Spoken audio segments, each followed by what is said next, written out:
Welcome to Ladies Talking Love, Season 3, Episode 6, Debunking Male Sexuality Myths. This is an encore episode from Season 1 that was really impactful for me. I'd been thinking about these myths about male sexuality for a long time, but then to have research that came out with this awesome book by Dr. Sarah Hunter Murray called Not Always in the Mood. It was so great to talk with her and kind of debunk these myths that have just been a part of the society I've grown up in and beliefs about male sexuality that had just been instilled in me from forever, my whole life.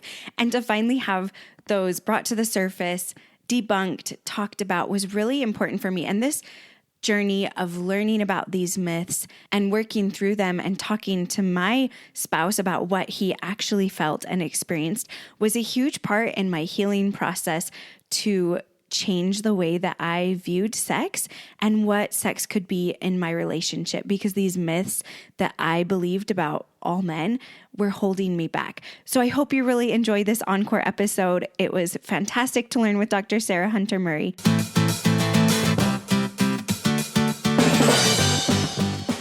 It's Ladies Talking Love, a community of women uncovering more joy and fulfillment in sex as we learn from experts and amazing women like you. Together, let's create a world where women's sexuality is celebrated and understood, beginning with our own. I'm your host, Ariel Finlinson. Let's talk love.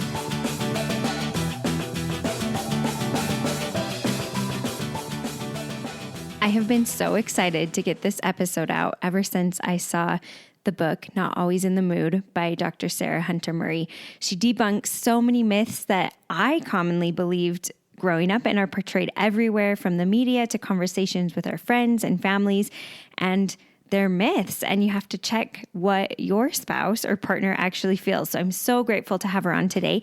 Dr. Sarah Hunter Murray is a registered marriage and family therapist who holds a PhD in human sexuality from the University of Guelph in Ontario, Canada. She is a regularly sought after sex and relationship expert who has been featured in the Huffington Post, Today's Parent, Men's Health, and the Globe and Mail. Sarah authors the popular Psychology Today blog, Myths of Desire, and is the author of the book, Not Always in the Mood, The New Science of Men, Sex, and Relationships. But without further ado, let's talk love.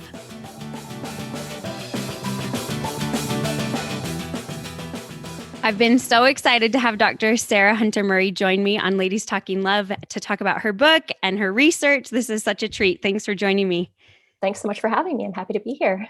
So before we kind of jump into some of the questions and some of the things about your book and research, I would just love to know how you first started getting interested in studying about desire and the impact of our social norms on our views of sexuality and how it affects men and women's views of sexuality, all the things. I just love to hear how you kind of started your journey. I guess it all started in undergrad. I was doing psychology courses and I stumbled upon a human sexuality class and my eyes just opened. I was like, this is so important. And I just was so curious.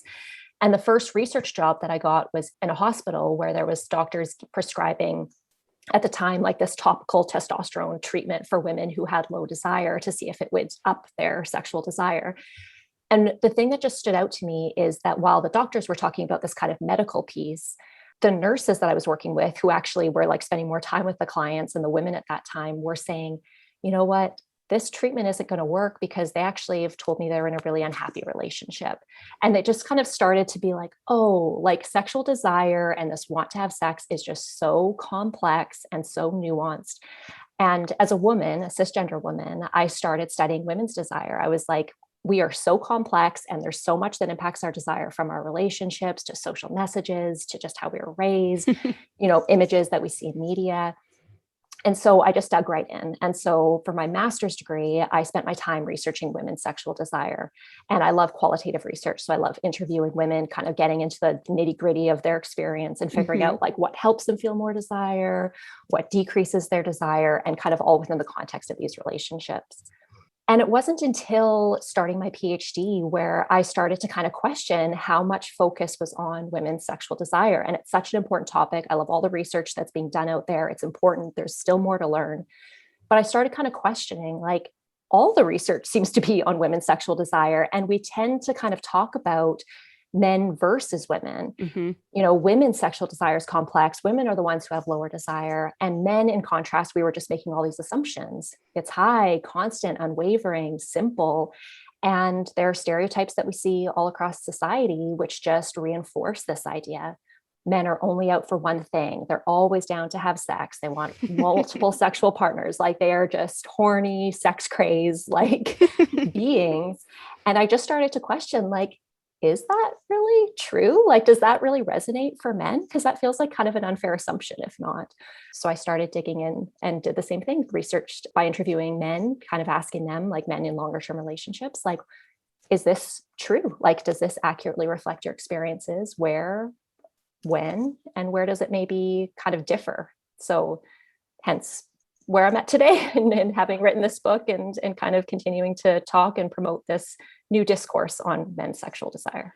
And I love that so much, because that's how I kind of started my journey too. I dug in reading books that had been done about women's desire and women's sexuality, and it was all really important. But then when I saw your book, it's called Not Always in the Mood, just the title, I was like, yes, I want to read this book, because there are so many myths that we see perpetuated in our conversations, in our views, in the media, just all these things. And I love how you talk about that in your book, like some of your favorite TV shows, even you're like, oh, I think you mentioned This Is Us. You're like, I love the TV show, but we're perpetuating these stereotypes. And I realized on my own journey that these stereotypes had really harmed my relationship with my spouse, because I viewed him in a way that wasn't necessarily accurate. And I needed to see where he was coming from instead of just taking it at face value, what we'd been told. So important. And I mean, I'm sure we'll talk about it as we go today, but there are lots of harmful myths that impact men negatively. And my research mostly focuses on heterosexual couples, or at least partners there's a man and a woman in a relationship. And the beliefs that women are raised to, like, we all exist in society. And so men are being fed these messages, women are being fed these messages, and it certainly has a negative impact on a number of couples. I love that it has a negative impact on both of us, because I think sometimes we miss that these myths about men actually are affecting men negatively and women, and our ability to create good, long-term, healthy relationships. And we are talking more about heterosexual couples today. Yeah. But let's go ahead and jump in a little bit. We don't have time to cover all the myths in the book, but they tie together, and we'll see what we get to. As you did your research, as you kind of started studying this, where did these myths about men's sexuality originate? Yeah, so I mean, there's some really good reasons that we do tend to think of men's sexual desire as being high, constant, simple. One of the places is kind of from evolutionary theory. And every time I talk about this, I like to just reiterate, there's not enough time to give due diligence to the complexities of evolutionary theory. But in a nutshell, there is this idea that men have historically benefited from spreading their seed, like being wired to spread their seed. Going back decades ago, centuries ago, like the more that men had a high sex drive, if there was a possibility of procreating, they were ready for it. And so the most virile men, had most sexual partners, passed on their genes, and that was rewarded over time. So from an evolutionary standpoint, it's thought that men actually just have this higher biological urge to have sex in order to procreate. But what I'm more interested in is the social norms. In our society, men are typically rewarded for being more open with their sexuality. I think a lot of us, if we think back to our teenage years, consider the differences. Women most often are taught to kind of repress their sexuality. They're chastised. They're, given even negative names like slut or, things like that, if they have sexual partners or they're sexually active earlier on. Men, on the other hand, tend to still be rewarded for that. Way to go. You got laid. You had sex with, all of these people. Like, there's still a social reward system that gives men more space to explore their sexuality, and if they're reinforced that way. So there becomes this standard of men's desire is high, according to evolutionary theory. But from a social standpoint, it's like men's sexual desire should be high. Taking it even a step further, this idea of masculinity theory, what the most masculine of all men looks like, is the most sexually driven never would say no. Like men have this high sex drive and there's this standard that has to be met that a lot of men are kind of chasing. Mm-hmm. And as we'll talk about, there's some difficulties that happen when men naturally don't meet those really unrealistic norms. And I think that it's so interesting to think that when we perpetuate those ideas, then our men feel broken or they feel pushed to maybe over sexualize themselves because what we have been portraying as is normal for them. And so I love that we're talking about this. You talked about in your book that there's one overarching myth that ties all the myths together. Can you cover that briefly for us? I guess just kind of dovetailing off what we were just saying is this masculinity myth. So there is this notion that in order to be a man, a real man, the manliest of all men, it's this over the top stereotype that I am always down to have sex. Like anytime my partner wants it, I'm there. And the expectation is that men are comfortable playing by these rules. What was interesting for me is through my interviews is men were very aware that the stereotype existed. Some felt it was out there and didn't impact them. But as we talked through our interviews, they noted like, actually, yeah, I do feel pressure sometimes. I feel bad when I say no. Like there was this time where I wasn't in the mood where my, wife or girlfriend initiated, and I felt so bad about myself. I didn't meet that norm. I didn't meet that expectation. And so there's this internalization of what is expected versus what is authentically felt. And in that discrepancy, some of the men I spoke to would say that sometimes they would feign sexual interest because that was what they were supposed to do, quote unquote, right? They didn't want to let themselves down. They kind of considered like, what would, one of the dudes say if they found out or if I were to talk about that? And again, like we were talking about how men and women are both raised in the society with these norms. There was a lot of men who talked about like, what would my wife or girlfriend or partner, think if I said no to sex? Would they judge me as being less than manly? Would they take that as a hit on my manliness? So there was a lot of poking holes in this, recognizing that it's out there, recognizing that it impacts us, but also kind of saying, man, is it hard sometimes to try to play by those rules. And I know for me in my own relationship, if my spouse were to say no, sometimes it's like, am I not desirable anymore? Instead of just taking it at face value, like I would hope he would for me, like, oh, maybe we're a little stressed. Maybe she just needs a hug for a minute, but instead it's suddenly like, he doesn't want me anymore. And I think it exacerbates problems in our relationship too. When we have those views about each other. You've touched on this maybe a little bit, but what were some of the most surprising discoveries for you as you started to compile research and write the book? Just generally speaking, I really didn't go into my research with really too much of an idea of what I was going to find. Like I really did go into this kind of open, like, is it going to reinforce these stereotypes? Is it not? So looking back, I mean, the thing that I was really struck by is, wow, like men's sexual desire is more complex than I thought too. Like, it's not like I went into this expecting that it was going to be really, really complicated.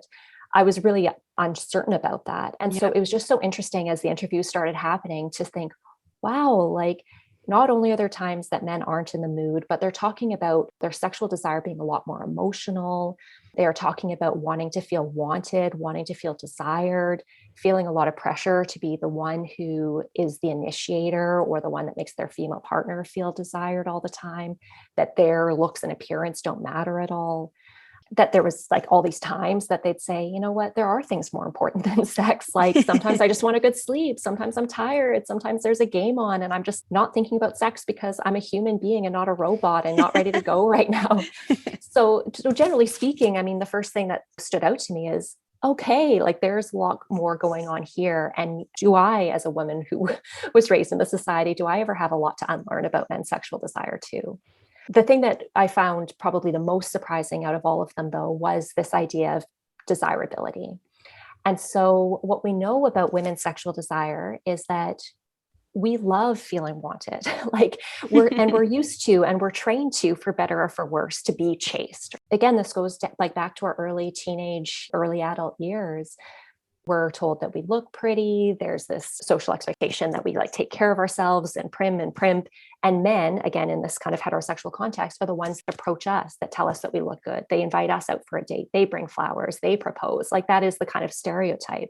When it comes to sex, it was also the same thing. Men are the ones who initiate sex. They're the ones who kind of, women wear lingerie and men are the ones who kind of put on the moves.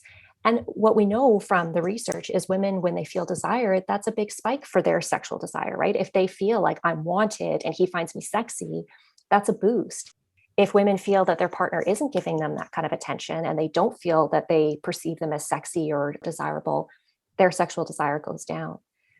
What was fascinating to me is men recognized that in their relationships, this was the common dynamic, but they really said that it was actually important to them that they feel desire too. They didn't like this sexual script. They didn't like this kind of one-way dynamic. They really wanted to have their female partner initiate sex with them, to make them feel desired and wanted. And it didn't always have to be sexual. Sometimes it was just romantic. For her to be the one to come over and give me a rub on my shoulders, for her to come and give me a kiss or a hug, for her to tell me that I look really handsome or that she likes the color of that shirt on me. And what was interesting is not just that men kind of were breaking from this traditional script and saying how important it was. They also said that this script is so dominant that they felt that most of their partners weren't aware of how important it was to them. And it was kind of hard to even figure out how to name it because, again, would I be manly if I said, I want you to tell me that I look good? Yes. And I think it's so fascinating that the stereotypes about some of women's sexuality stereotypes and men's, like they work against each other, that we shouldn't initiate, that we should be the ones who are more passive, but like they're working against each other. And we need to kind of shift both of those. I think that's so fascinating to hear that. And I know that was one for me too. I didn't recognize that my partner probably wanted to be desired as well. And of course, I need to talk to him about that to know what he really thinks. But it is important. And he has talked about that it feels good for me to show I want him just like he wants to be with me. So I think that's a really fascinating discovery. And I'm so glad you did the research. Well, and what you're saying too, I mean, about this, how we can work together, in this context is so critical, right? I love working with men and women who are in relationships with each other to help women also consider, are there ways that I've kind of dampened my sexuality because I've been trained to be the gatekeeper, to be receptive or responsive, instead of considering, hey, what if I think about, I'm in the mood for sex, like, am I initiating or am I kind of playing into that stereotype of waiting to see if he's ready? What would it be like for me to kind of put something out there or start something? Can I deal with the rejection if he says no? Yeah. But I think it's actually really empowering. And I love watching that dynamic shift, especially when in clinical setting, when I get to work with couples, kind of challenging that dynamic. And to have the courage to say it too, because I think sometimes as women, we might give more subtle cues that our partner's like, I didn't even know. You got to say it. And it's empowering and scary, but I think it's good for both of us in the relationship. Yeah. So I know for the sake of time, we won't be able to cover all of them, but I'd love if we can maybe cover a little bit about the physical appearance myth. Can you tell us what that myth is and what you learned about it? Sure, of course. So the physical appearance myth, I mean, this myth is the idea that for men, physical appearance is the ultimate or maybe the most important factor that is going to get them to feel sexual desire. So again, within this context of heterosexual relationships, it would be being attracted to a partner or woman who's wearing like a low-cut blouse, short skirt. It's all about breasts, legs, someone who's sexy wearing lingerie, that is kind of like what does it, that men are like just visual creatures and that is enough to get them turned on. What I like to say about this myth is not that those things aren't true or that they're not true in some cases. I mean, it's awesome if we're putting on lingerie and our partner might like it. I mean, wonderful, celebrate that, that's fun. What I thought was really interesting though, is that while men that I talked to recognize that physical appearance mattered, right? They felt attracted to their partner, whatever they looked like. It doesn't have to be that stereotypical hourly figure and all of that, but they still said they would be attracted to their female partner. But what mattered more than anything was that emotional connection. So some men would talk about how, their female partner might be kind of doing maybe what you're talking about, maybe those more subtle cues where it's like, maybe I'll wear something a little suggestive. But men would say, you know what, if we've been off, if we haven't been connected, if we haven't been talking, if we're still kind of in the middle of a fight that hasn't been resolved, it's just not enough to get me there. And I thought that was what was so interesting, especially for those of us in longer term relationships, to recognize that, when men want sex, it's not just about that physical release. It's not just being targeted by physical level characteristics. There's so much more emotions, I think, that are getting ignored. So to kind of consider, like, are we getting along? Are we feeling connected? Have we spent quality time together recently? Are we feeling kind of lovey-dovey and romantic? And if those pieces aren't there, then the physical stuff doesn't matter all that much. Mm-hmm. And so what I really like about this myth is, again, just kind of dipping down a little bit more. I mean, again, from the eyes, maybe more into the heart and soul of men, and to say, what else is really getting me going here? What turns me on? And also, what are the things that turn me off? And it's maybe a lot to expect, me to be jumping at the chance to have sex, having an erection, feeling turned on, if my heart's not in the right place. Mm-hmm. And that is such a reasonable, understandable, perfectly valid reason to not have a high sex drive or not feel like having sex in that moment. And I think one that gets ignored far too often. I loved learning about that myth because I think it was just so helpful for me to recognize even more. I had inklings. I was like, I think it's more of an emotional connection for men too, but we aren't taught that. We aren't shown that. And just how not having that basis of an emotional connection, I think it cheapens the intimacy of the experience for both of us, especially like you were saying, in relationships, we are long-term committed. We're working on this together.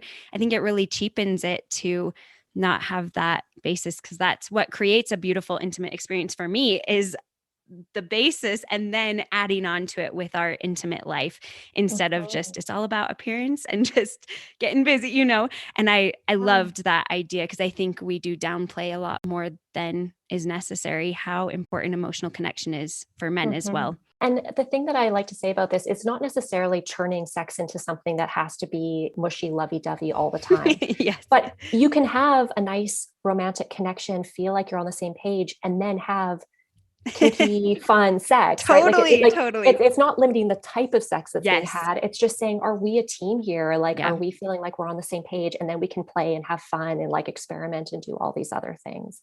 Yes. But if that connection isn't there, it's a lot to expect of ourselves, I think, as women. Like, we would say, wait, why would you even initiate right now? We're not even getting along. Yeah. But the expectation is that if it's reversed, it's like, well, what's wrong with you? Why don't you want to have sex right now? And it's like, Totally. no, for men, it's okay to say, no, we feel like things are a little off right now. I'm just not there today. Let's connect. And then I think it leaves room for more fun, exploratory sex, because at least from my side, like, I feel safer to explore those things when I have a good emotional and safe connection. Can you tell us a little more about the initiation and desirability myth? The idea is that men are the ones to initiate sexual activity. The expectation, the scripts are that they're the ones who push the next level. They're the ones that woo. It's all on their shoulders. The thing that I thought was interesting within this, especially during my interview stage of research, was that men talked about how not only was the expectation there that they initiate, it was like, even if they got the sense that their female partner was maybe interested, maybe in those subtle ways again that you were kind of mentioning earlier, they still felt like the onus was on them to initiate. And so sometimes they would initiate even if they weren't necessarily feeling it, because the expectation was, I have to. It shows that I'm interested in her. That's important. And so it was another example of how men were sometimes feigning a sexual interest. Not like sex is bad and this is the worst thing, but just coming at it from more of a neutral place and feeling like, why is the onus on me to make sex happen in our relationship? And why isn't it coming back from her end more often? So again, just this importance of being seen, feeling desired, feeling wanted, getting a chance to respond to sexual stimuli versus always being the one to kind of put it out there. So this idea of like men just wanting to feel wanted, wanting to feel desired through sexual initiation, from their female partner, to not always have to be the one to do it.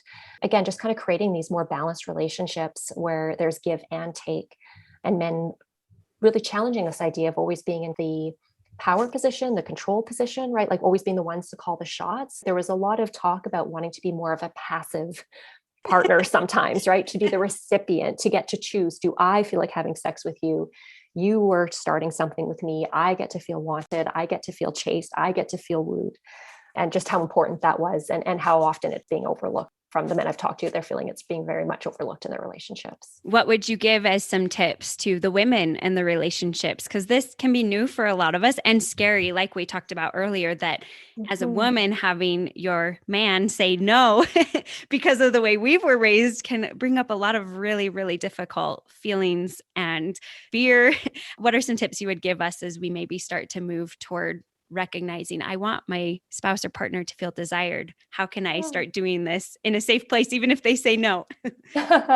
So the desirability, I mean, men talked about it could be initiating sex, but it could also be romantic touch. It could be flirtation. It could be a compliment.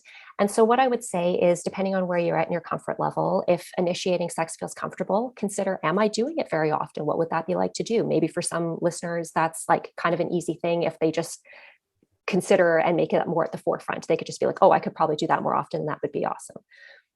For those that are a little bit more cautious or have been taught more messages over the years to kind of, again, subdue their sexuality, and it's a little more uncomfortable to put themselves out there, start with the compliments, right? I mean, if this is your partner and you think they look attractive, or you think they look cute, or you like their butt, or they look nice in an outfit, just even considering, like, am I saying those things? Like, am I making him feel wanted? Am I letting him know that I'm attracted to him, that he is desirable to me?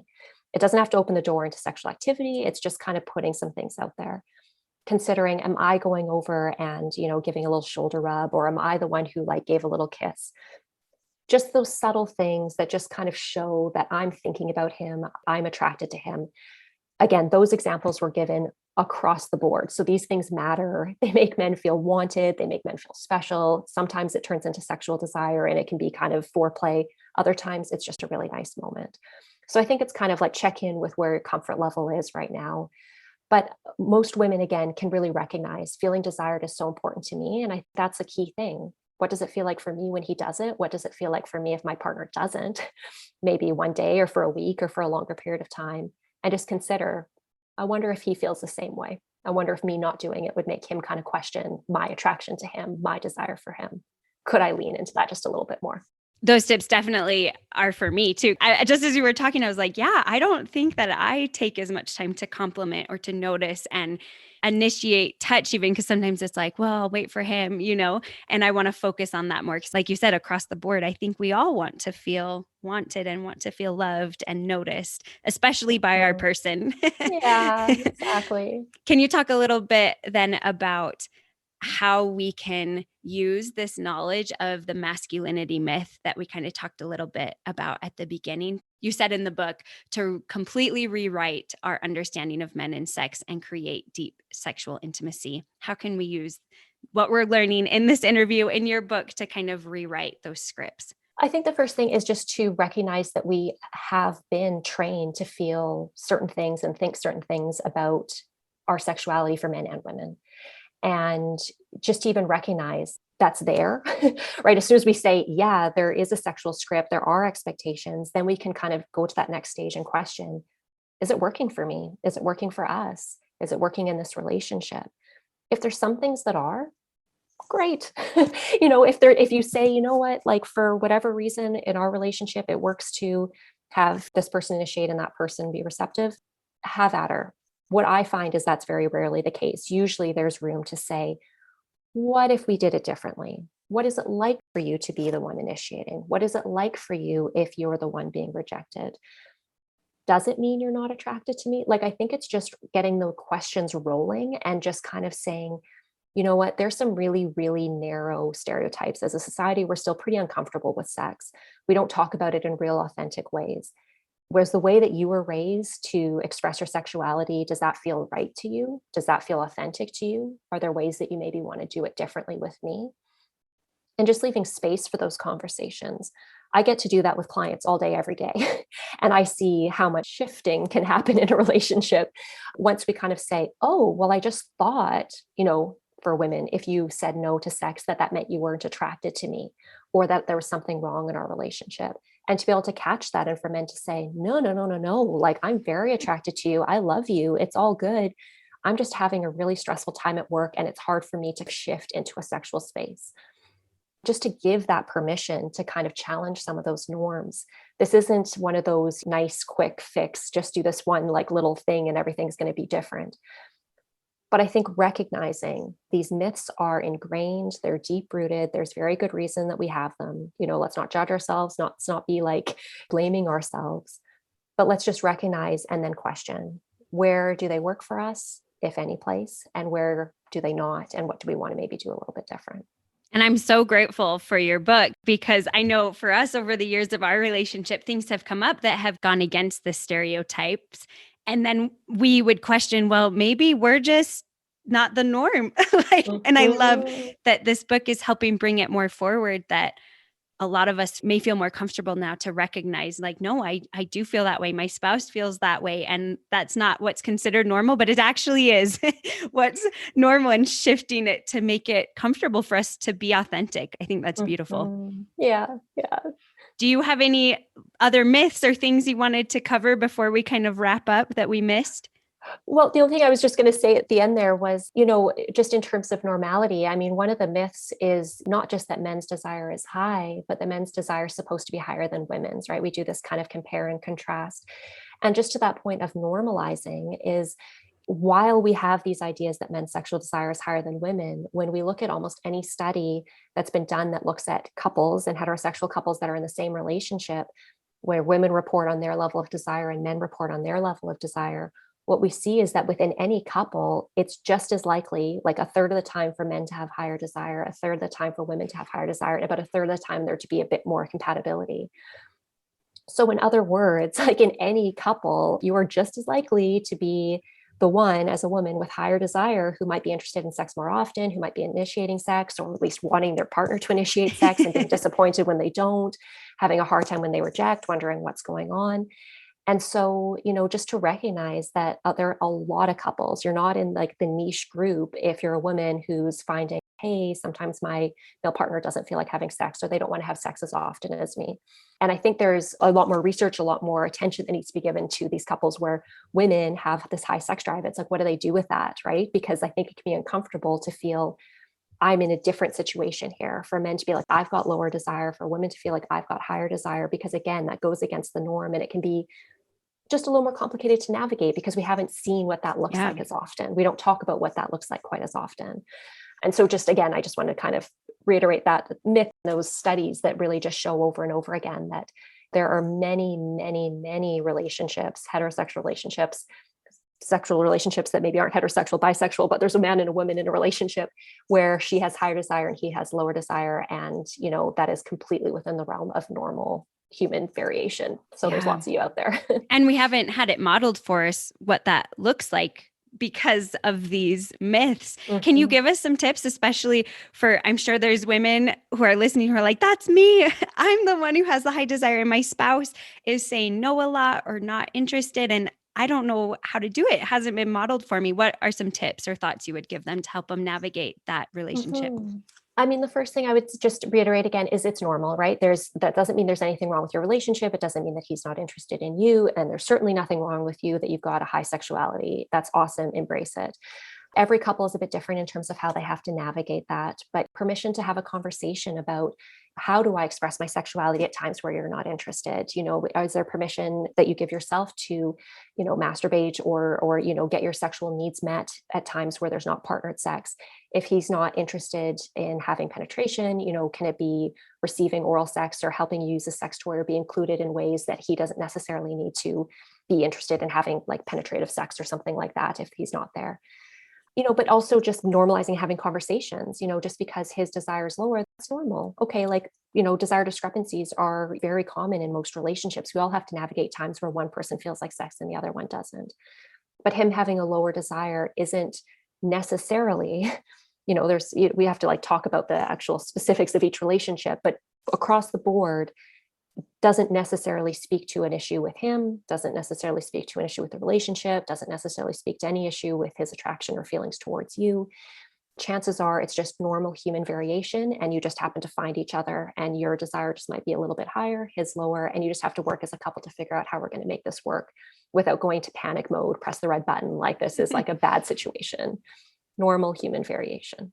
And I found that in my relationship, depending on my time of life, a lot of times we'll switch too, and kind of go back and forth. And I think that goes to the basis of a lot of things we've talked about on this episode and in the podcast, that it comes to communication, like figuring out what is going to work for us. How can we meet what I'm feeling like I need and want, and you need and want, and make it work for us with where we're at with our desire or our interest or our stress, and I think those are great tips. Thanks so much for bringing that up, because I think a lot of women who maybe have higher desire feel like I'm not normal, but we all are wherever we're at. And the research is coming. More stuff is coming. More people are focusing on it. It's getting more attention. So hopefully down the road, there'll be even more conversations to be had. Just know that there's researchers whose eyes are just kind of a little bit more on that and saying, hey, just as much as we haven't been researching men with lower desire, we also haven't been giving enough space to women who have higher sex drive. So I love that. We're aware of it. And yeah, hopefully more is coming down the tubes. Well, I'm excited. Let me know, and we'll get whoever it is on here, or you back on it if you're working on that. As we kind of close up, can you just share a couple actionable tips for women to start to uncover and debunk these myths? Because we've been surrounded by them for so long about what we think male sexuality is. What would be some tips that you would give to help us recognize this and see our partners as they are, instead of through the lens of the myths we've been raised with? What I would recommend is to start by considering, what's going on in my mind when a male partner initiates. What am I assuming? Does he just want me because he's horny? Does he want me because he feels connected? Does he want me, what assumptions am I making? Just even check in with ourselves. And is that affecting how interested I am? Once we kind of know what assumptions we're making, then we can question, do I want to do it differently? Is that working? Is that fair? Should I maybe ask him how he feels about that? But again, really recognizing these stereotypes are so ingrained, they're so socially reinforced. Take a moment to consider, the myths that we've talked about today, or just consider, how is male sexuality depicted? What do I think I know about it? What do songs, what do media, what do TV shows typically show when it comes to men and sex? It usually shows them being sex crazed, hungry, looking for, lose their virginity, get laid. That's like kind of the epitome. Does that fit? Does that fit for my partner? Has he said no? How do I feel when he says no? Is that fair? Maybe I should check in with him. So I think it's just, again, broad awareness of what is out there, questioning and talking, and, to your point, communicating with our partner. Does this fit for you? Does it not? Does it work for me? Does it not? There's so much more that we can do when we actually take time to question, what do I want sexuality to look like in my relationship, and not what is it, quote unquote, supposed to look like based on these really narrow stereotypes. Thank you so much. This has been awesome to have you on today, Sarah. Where can we find you and more of your work? Thanks again for having me. It's been so nice to talk to you. My website is www.sarahhuntermurray.com. I'm on Twitter as Sex Dr. Sarah, and I write for Psychology Today, a blog called Myths of Desire, and you can find me at any of those places. Awesome. This has been so great. Thanks again. Thanks for having me. It was so nice to talk to you. I had been questioning the views around men's sexuality for a while, and I was so grateful to see Dr. Murray's book come out, and I got it and started looking through it, and I was just so grateful that she was willing to come on the show and talk to us about some of these really hurtful myths. They have been really hurtful in my life, the way that I viewed men and male sexuality, and especially then going into my relationship with my husband, to bring this baggage in of his sexuality that wasn't even necessarily true. And it's been great to open up conversations over the years, and after this book, to also realize that maybe we're not super abnormal, but that this is just misunderstood by a lot of different people and the media, and a lot of things that are portrayed in our culture portray men's sexuality in a way that isn't always accurate. So I hope this episode opens up some really good conversations with you and your partner about their sexuality, about yours, if you fall into the norms of what our culture teaches us, or if you're different, and to be able to figure it out together, what your sexuality is like, and what will work in your marriage or relationship. This was such a treat to have Dr. Murray on, and I hope that if you're interested, you'll look into her book or her blog and some of her articles on Psychology Today. As always, thanks so much for joining me and talking love. Join the conversation at ladies.talkinglove on Instagram and tag your friends who would like to participate. You can also check out our website, ladiestalkinglove.com, where you can access each episode and join our exclusive newsletter. I'd love to hear your thoughts on Instagram or by email to hello@ladiestalkinglove.com as we learn together. Thanks for talking love.